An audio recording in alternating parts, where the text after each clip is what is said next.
Hindi kumpleto yung ating birthday kung walang pansit. So, itong ginagawa kong may roast chicken ako kahapon na dala ng aking lola. So, ginayat ko na lang siya at yan ang ihahalo ko sa ating pansit. So, ayan, simple lang. Tsaka may cabbage at tsaka may tangho ng konti. So, pansit tayo habang ang ating pinagkuluan ay nandyan. Na talagang birthday bunch ito kasi dami gulay, diba? Alright mga kadidin, pansit tayo!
Gisa-gisa na tayo, gisa-gisa.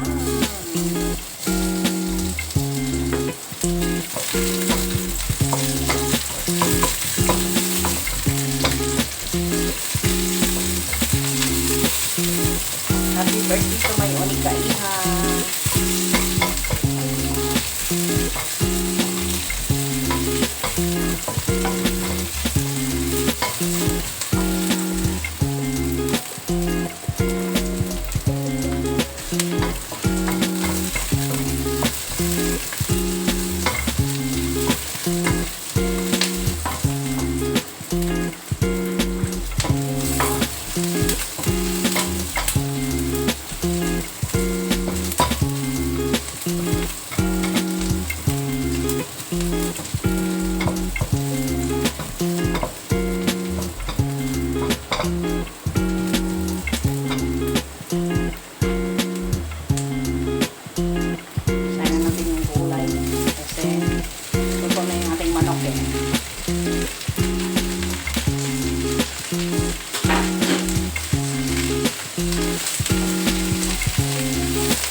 Sarap ang pansit. Mas gusto ko sa pansit na maraming gulay.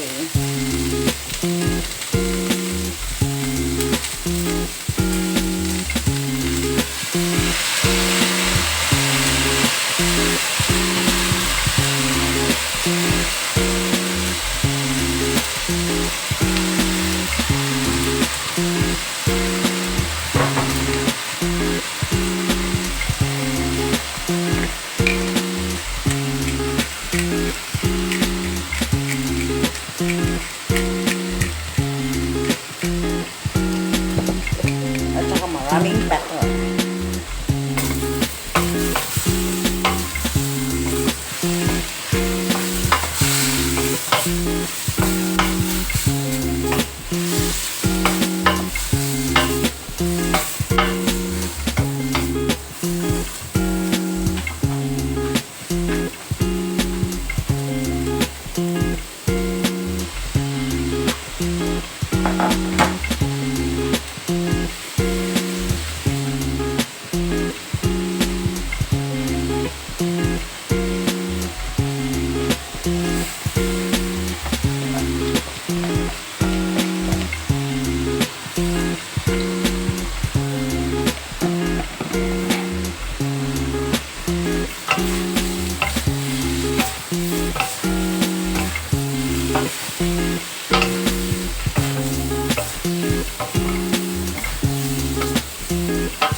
Nigas yung aking garlic.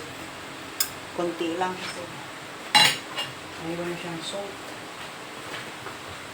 Diba?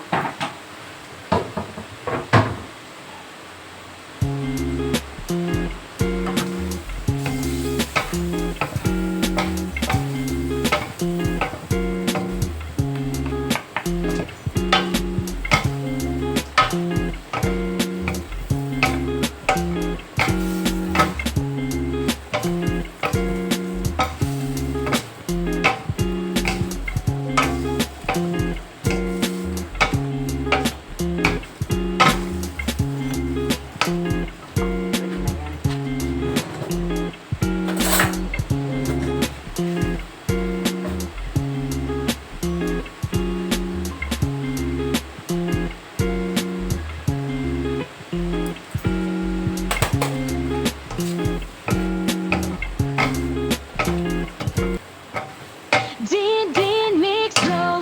Ooh, ooh, ooh. Ito na siya, ready na sa kusina. Ay, ooh. Cooking time na, magang gumigising para magtrabaho. Magluto, maglinis, maglaba, at iba pa. Din mix flow, nakikipag sa palaran sa Singapore para sa pamilya at lalo na sa anak niyang nag-iisa. Kay hirap kalagayan, pero ito ay kailangan para matustusan ng anak at pangangailangan. Yan ang kwento ng buhay OFW ni Din Mix Flow.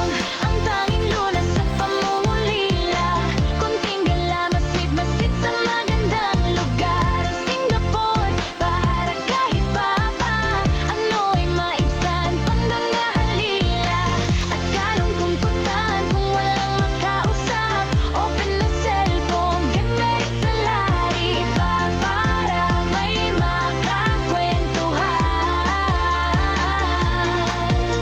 Habang nagluluto, nagtatrabaho, nakatutok sa screen, nakikipagkulitan sa mga kaibigan.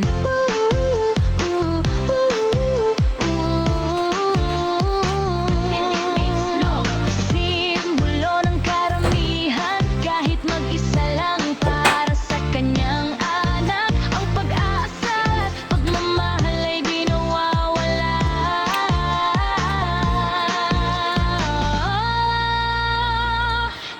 Din mix song, simbolo ng karamihan, kahit mag-isa lang para sa kanyang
bami. So, ito yung way ng pagluto ko. Minsan naman, ginagawa ko, diretso ko lang sa gulay. Kaso lang ngayon, sinipag si Dindin eh, kaya mas maganda na rin yung ganitong gawin natin para siguradong lutong-luto yung kanton at ang sotanghon. Diba? So, sinong relate ng bami dyan? Mga kadindin. It's happy birthday to my Mariel May. Happy birthday, nak. Hindi man ako nakaluto dyan during ano mo. Ito, mingay na lang tayo ng mga friends natin dito. Share na lang. Mag-share si mama ng aking, kasi hindi naman pwedeng kainin ko to ng ilang Diyos ko po, Mio. Si-share ako. So, at least nagluluto ako ng pansit sa birthday mo. Long life. 22 na yung aking Onika.